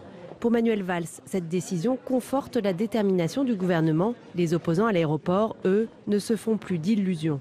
Je crois qu'il peut y avoir un recours au Conseil d'État, mais vous savez, quand vous avez un rapport aussi clair que celui qu'il y a eu de la part de la rapporteure publique et qu'on voit que la décision qui tombe, c'est celle-ci, on ne se fait plus tellement d'illusions sur la capacité, y compris du droit, à avoir le bon sens dans cette affaire. Chômage. Les associations tirent la sonnette d'alarme. C'est la 20e édition de la Semaine pour l'emploi des handicapés, mais leur taux de chômage est en forte hausse. À 18%, presque le double de celui des personnes valides, il ne cesse de progresser. De la fin 2011 à la fin 2015, le chômage des personnes en situation de handicap a augmenté de 65%. Médias. Alors que les salariés d'ITélé entament leur 5e semaine de grève, la direction a présenté un protocole d'accord aux représentants du personnel. Les dirigeants de la chaîne d'information en continu ont été reçus par Audrey Azoulay et Myriam El Khomri pour trouver une issue à la crise. La direction propose la nomination d'ici à fin novembre d'un directeur adjoint pour seconder l'actuel directeur général et directeur de la rédaction. En attendant, la grève continue. Elle a été approuvée par 84% des voix de la rédaction d'ITélé. International. J-3 pour l'astronaute Thomas Pesquet. Le Français s'apprête à passer 6 mois sur la Station spatiale internationale en compagnie du Russe Oleg Novitsky et de l'Américaine Peggy Whitson. Voici la fusée qui emportera jeudi soir les 3 spationautes. Après le décollage, ils resteront plus de 48 heures dans leur capsule avant de s'arrimer à la Station spatiale internationale le 19 novembre. Parti communiste. Doyen du Sénat et figure politique de l'île de la Réunion, Paul Vergès est mort samedi à l'âge de 91 ans. Fondateur du Parti communiste réunionnais et frère de l'avocat médiatique, il s'employait à alerter sur les conséquences du réchauffement climatique. Président de la région, conseiller général, député européen puis sénateur, Paul Vergès voulait faire de l'île de la Réunion un laboratoire. Désormais, le doyen d'âge du Sénat est Serge Dassault. Islam. Malek Chebel s'est éteint samedi à l'âge de 63 ans. Anthropologue des religions et psychanalyste, ce spécialiste de l'islam est décédé des suites d'un cancer. Défenseur d'un islam des Lumières, Malek Chebel était l'auteur de très nombreux ouvrages de vulgarisation d'un islam moderne. Il sera enterré en Algérie, où il était né en 1953. Malek Chebel avait à cœur de partager ses convictions, comme en octobre 2015, sur le plateau d'On va plus loin. Dans mon rôle à moi, c'est d'exacerber, si vous voulez, le côté positif de l'islam, de montrer que l'islam est capable d'amener un projet de société viable, positif, paisible et porteur de paix. Bon, évidemment, il faut m'écouter à ce moment-là. Parce que si on ne m'écoute pas, on me dira, mais ça n'existe pas. Mais je prétends que ça existe et qu'on sera très nombreux à pouvoir le porter. Il y en a qui ne veulent pas écouter, qui demandent aux musulmans de parler, et que quand ils parlent, ils ne les écoutent pas. Il y a même ceux qui ne leur demandent pas de parler du tout et qui font tout ce qu'il faut pour qu'ils n'apportent pas du tout de projet alternatif fondé sur la paix civique, fondé sur l'harmonie de la société. Et donc, de ce point de vue-là, je pense que nous laissons la place, justement, aux violents, aux gens qui utilisent l'islam à des fins beaucoup moins vertueuses que nous. Donc, je prétends que nous jouons un rôle positif au sein de cette société.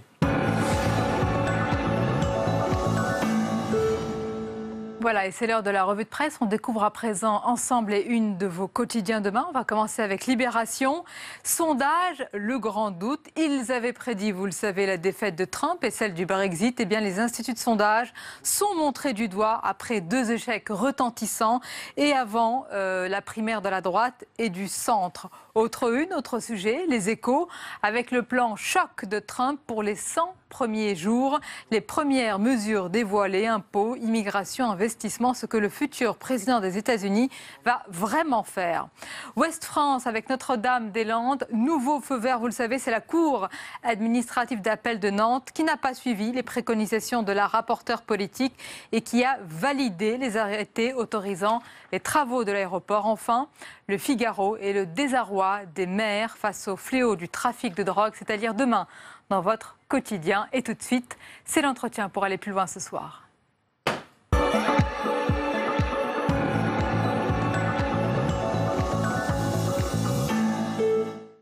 Et mon invité ce soir est considéré comme l'un, si ce n'est l'avocat le plus puissant de France. Son nom est associé aux affaires les plus retentissantes, emblématiques. Défenseur de Dominique Strauss-Kahn, Jacques Chirac, conseil de Total, de la Société Générale, avocat de Jérôme Cahuzac et tant d'autres. Il est incontournable sur les grands dossiers du moment. Bonsoir et bienvenue, Maître Jean Veil. Bonsoir, madame.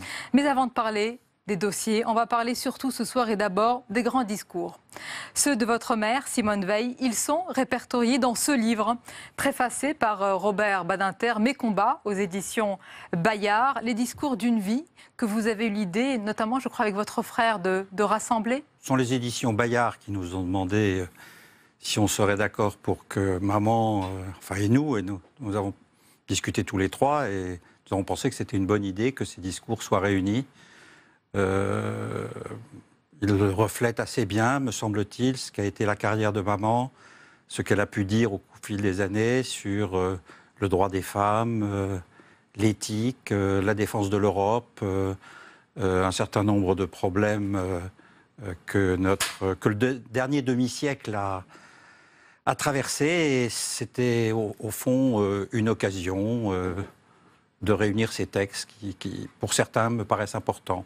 Pas simplement celui sur l'avortement, qui reste quand même très connu, mais d'autres textes aussi. Si on demande spontanément aux Français, à nous tous, quel est le discours de Simone Veil qui marque encore, c'est celui sur l'avortement. Il est dans l'histoire, dans notre mémoire collective, celui-ci, même s'il n'y a pas que celui-ci. Oui, je pense que c'est un texte important, et je crois que beaucoup de femmes se reconnaissent dans le discours qui a été tenu par maman à l'époque. C'était le 26 novembre 1974, il y a donc déjà 42 ans. C'est un texte qui reste important. Mais je pense que beaucoup d'autres textes sur les droits des femmes, l'égalité homme-femme, les problèmes de l'éthique, les problèmes de la santé, et puis enfants, aussi quelque chose dont on ne parle, qu'on continue à défendre, qui est la mémoire de la Shoah. Et puis la défense de beaucoup de minorités, notamment les réfugiés, les migrants, beaucoup d'éléments qui gardent une actualité, je crois, assez criante. Ce qui frappe dans les discours qu'on découvre ou redécouvre pour certains, c'est quand même un style qui est direct, sans phare, droit au but, avec évidemment énormément de conviction, mais un style vraiment tranchant. Oui, je pense que maman n'était pas un grand orateur et par conséquent, ses discours reflètent sa manière de parler de manière assez simple et de manière très compréhensible par tout le monde.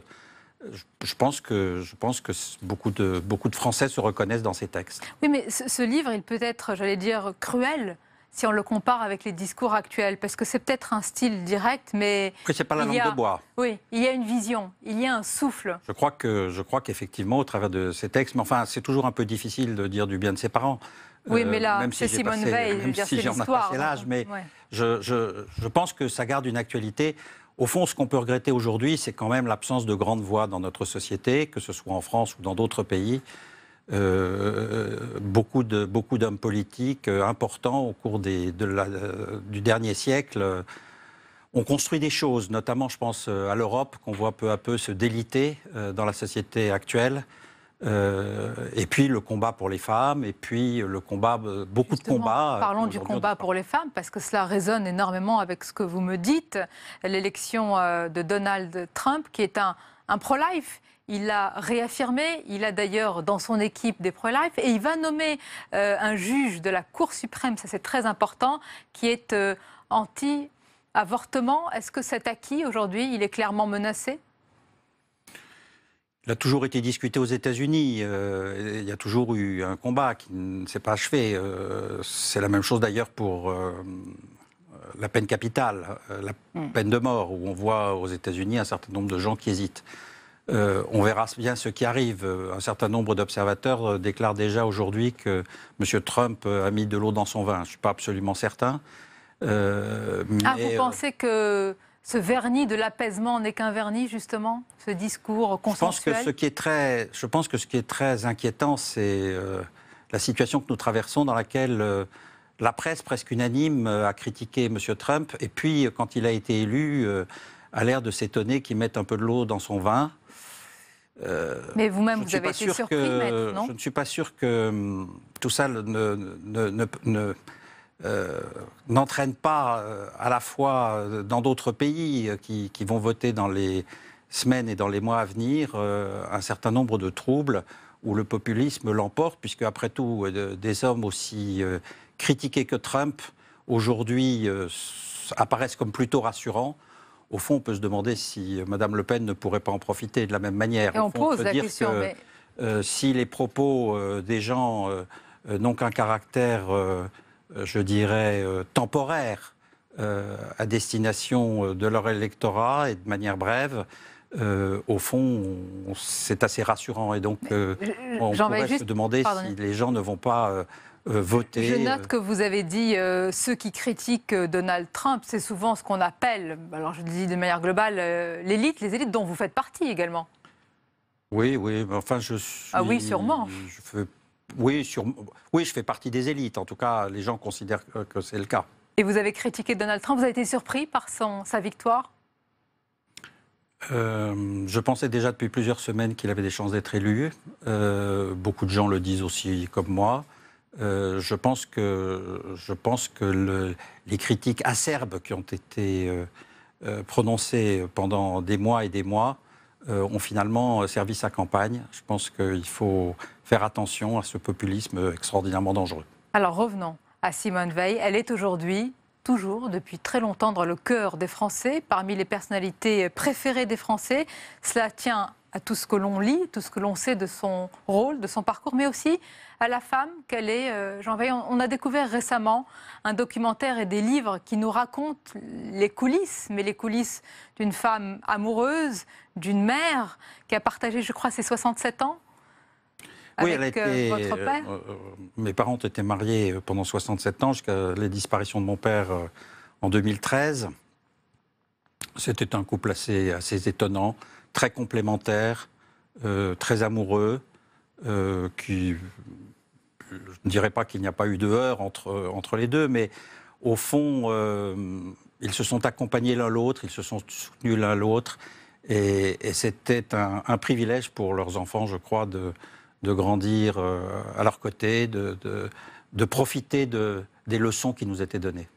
Parce que l'une des leçons, et on le voit bien dans les différents portraits qui lui sont consacrés, c'est le respect qu'ils avaient l'un l'autre. D'ailleurs, elle l'appelait, je crois, Tony, si je peux me permettre. Oui, mais c'était son vrai prénom. Et le président Chirac, par exemple, quand il me parlait quand j'étais son avocat et qu'il voulait parler de mes parents, disait toujours « et si on appelait Tony ?» Donc, c'était le vrai prénom de mon père. Donc, ça n'est pas le plus frappant.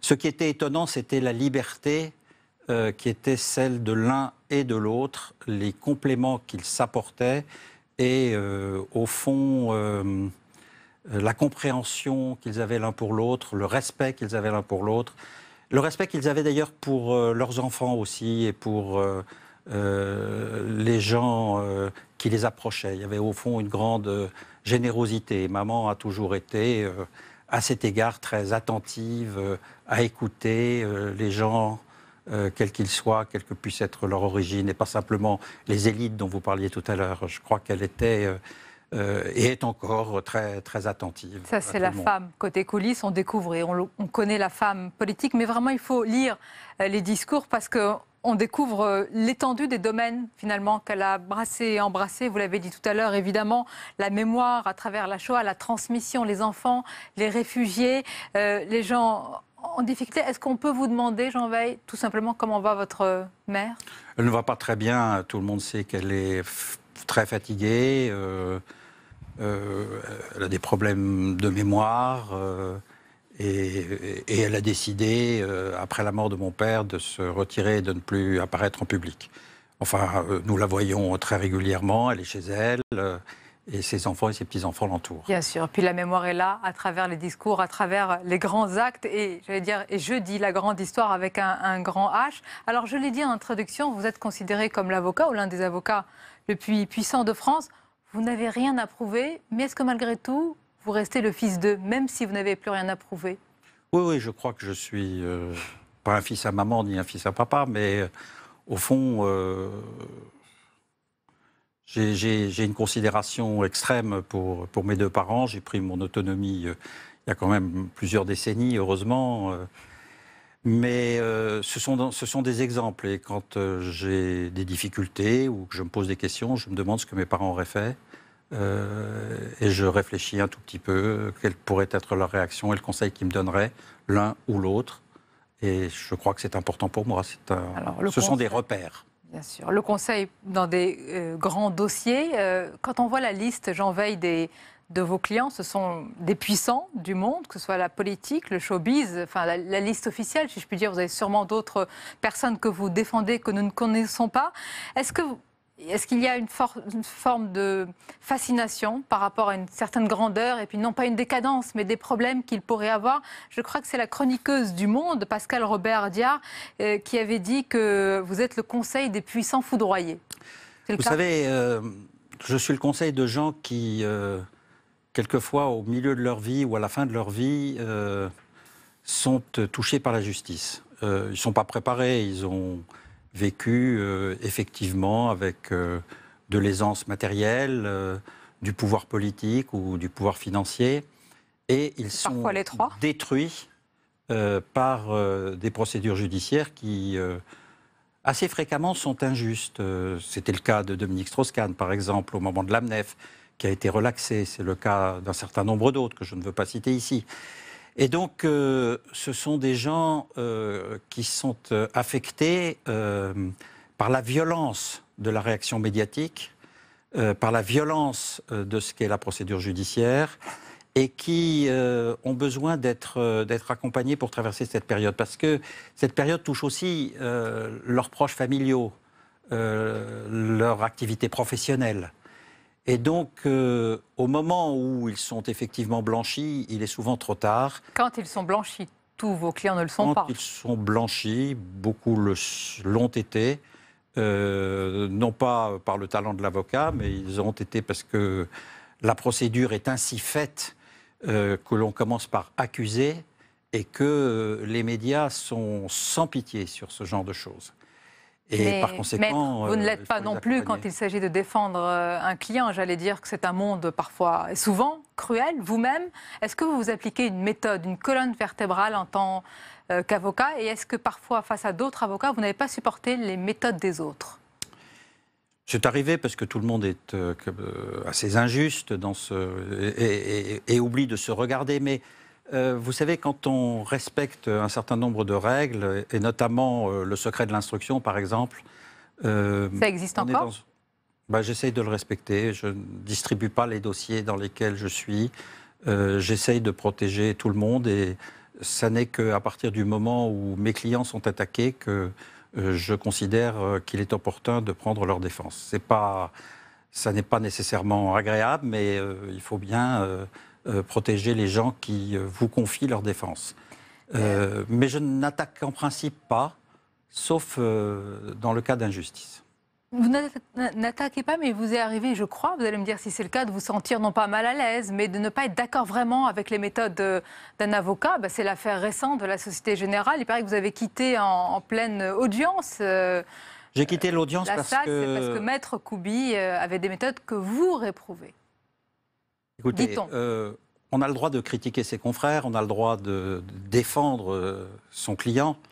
Je trouve qu'on n'est pas obligé de traiter les confrères avec des mots qui n'ont pas lieu d'être dans une enceinte judiciaire. Et par conséquent, moi, je veux bien être critiqué, je ne veux pas être insulté. Quand on m'insulte, je m'en vais, je n'ai aucune raison de rester assis à écouter quelqu'un m'insulter. Puisqu'on parle de ce dossier, Jean Weil, il y a une information à l'instant qu'on m'a communiquée sur le site des Échos. L'administration fiscale a lancé une procédure pour récupérer tout ou partie du crédit d'impôt dont a donc bénéficié la Société Générale. Suite à la fraude de Jérôme Cavel, la banque avait profité d'une ristourne de 2 milliards 200 millions d'euros. C'est le cas? Cette procédure est en route? Alors, premièrement, le mot ristourne est un mot péjoratif. La banque n'a fait qu'appliquer la loi fiscale. Applicable à toutes les sociétés françaises, ni plus ni moins. Et je n'ai pas l'intention, la Société Générale non plus d'ailleurs, de commenter ce qui est protégé par le secret fiscal. Pourtant, l'administration fiscale y voit apparemment une entorse qui a été faite. À mon avis, je ne suis pas au courant de cette lettre ou de cette manifestation. C'est ce soir sur le site des Échos. Oui, mais j'ai lu aussi le site des Échos avant de venir et le site des Échos ne dit pas que cela a été fait. Il suppute de ce qu'il y a eu une information qui naturellement aurait fuité. Donc vous ne me le confirmez pas? Non, je ne confirme pas. Je n'ai pas l'intention de le confirmer, ni d'ailleurs d'infirmer. Et vous ne le démentez pas non plus. Ce sera peut-être demain. De toute façon, cela ne change rien, car en fait, l'application de la jurisprudence du Conseil d'État fera que ces sommes ne sont pas dues, puisque c'est une application pure et simple d'une loi qui a été votée en 2008 qui est la loi de finances rectificative, et par conséquent, il n'y a rien de nouveau dans cette affaire pour que le Conseil d'État considère qu'il ne peut y avoir de responsabilité fiscale et effectivement une absence de déduction que pour autant qu'il y aurait eu une complicité de la part des dirigeants de la Société Générale, et cela, les décisions de la Cour de cassation d'une part, et même celles de la Cour d'appel du 23 septembre dernier, disent que ça n'est pas le cas. Par conséquent, il n'y a strictement aucune difficulté. Vous vous opposez à cette information que vous ne confirmez pas ce soir? Non, je ne confirme rien, je ne confirmerai pas. J'ai parlé tout à l'heure des relations entre les avocats. Si on remonte un peu plus loin à cette affaire Société Générale, vous avez partagé, si je puis dire, le dossier Jacques Chirac avec un autre ténor du barreau, c'était Maître Georges Kiechman. Et la cohabitation, on le sait, aujourd'hui n'était pas toujours évidente, mais Kiechman avait dit ceci de vous. C'est un des rares avocats pénalistes qui connaissent le monde des affaires, et il n'est dénué ni de tact, ni de cœur. Alors quand on le connaît, lui qui n'a pas le compliment facile, on se dit qu'elle vaut beaucoup cette phrase, elle pèse beaucoup. J'aime beaucoup Georges Kiechman, c'était un procès difficile, il est intervenu plus tard que moi, il a rejoint l'équipe et il a fait quelque chose que j'étais absolument incapable de faire, c'est-à-dire une magnifique plaidoirie sur l'homme et son destin. Je pense que personne ne pouvait expliquer la personnalité de Jacques Chirac et défendre Jacques Chirac comme Georges Kiechman l'a fait. Et en parlant surtout d'un destin incroyable, une vie hors norme, vraiment on invite les téléspectateurs à lire, relire ou découvrir vraiment de nouveaux discours. Ils sont là, Mes combats, une préface par Robert Badinter, Les discours d'une vie, chez Bayard, que vous avez donc sélectionné à la demande de l'éditeur. Merci Jean Weil d'avoir été notre invité. On arrive presque à la fin de cette émission. Comme d'habitude, ce sont les moments choisis sur Public Sénat.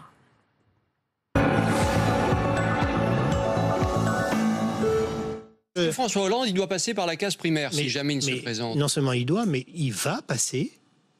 Il va passer. Il a décidé de passer. La primaire, moi, je l'ai souhaité. Et je pense qu'il y a besoin de ce temps de débat entre peuple de gauche, électeurs et sympathisants de gauche, pour à la fois faire le bilan des 5 ans, qui ne peut pas être un bilan autosatisfait, qui doit être un bilan lucide et constructif, et en même temps avoir un vrai projet.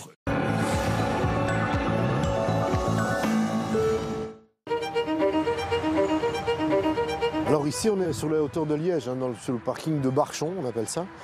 Un lieu très important où pas mal de camions s'installent pour faire leurs coupures. Et on peut voir les plaques d'immatriculation qui sont là, portugais, hollandais. Et les conditions de vie, hein. Entre deux camions, ils mangent, vous avez vu. Vive la vie. Un quotidien difficile pour ces chauffeurs bulgares, slovaques ou polonais. Mais en prenant la route, ils peuvent gagner le double du salaire moyen dans leur pays. Pour réduire leurs coûts, des transporteurs belges profitent de ces écarts de salaire et ouvrent directement des filiales en Europe de l'Est. François Fillon était sous-évalué, donc ça ne m'étonne pas. Et puis, qu'est-ce que vous voulez que je vous dise? Si j'étais plus partisan, je vous dirais qu'a priori, il prend des voix à Bruno Le Maire et Alain Juppé, pas à Nicolas Sarkozy. Mais il n'est plus qu'à 6 points derrière, hein, selon un sondage Odoxa.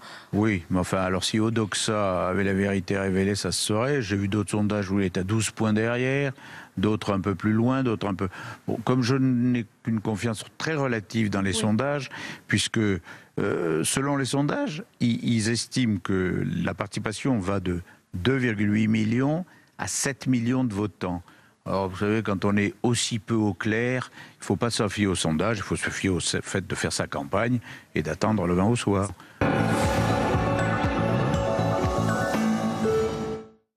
C'est l'ancien président Blaise Compaoré qui a laissé se développer sans contrôle une furieuse ruée vers l'or qui a un temps bénéficié à la croissance du pays.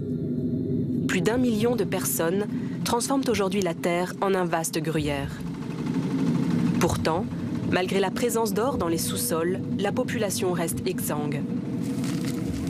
Dès 14 ans, les garçons sont envoyés dans des cavités pouvant atteindre 100 mètres de profondeur. Comme Soumaëlé, 17 ans, tous sont affamés et affaiblis.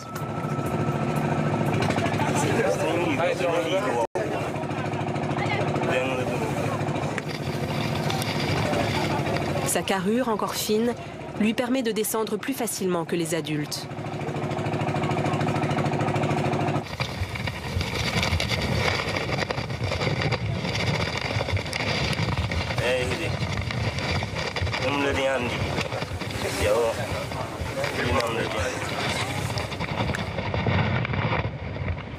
Soumaëlé masque sa peur, mais les battements de son cœur trahissent son appréhension.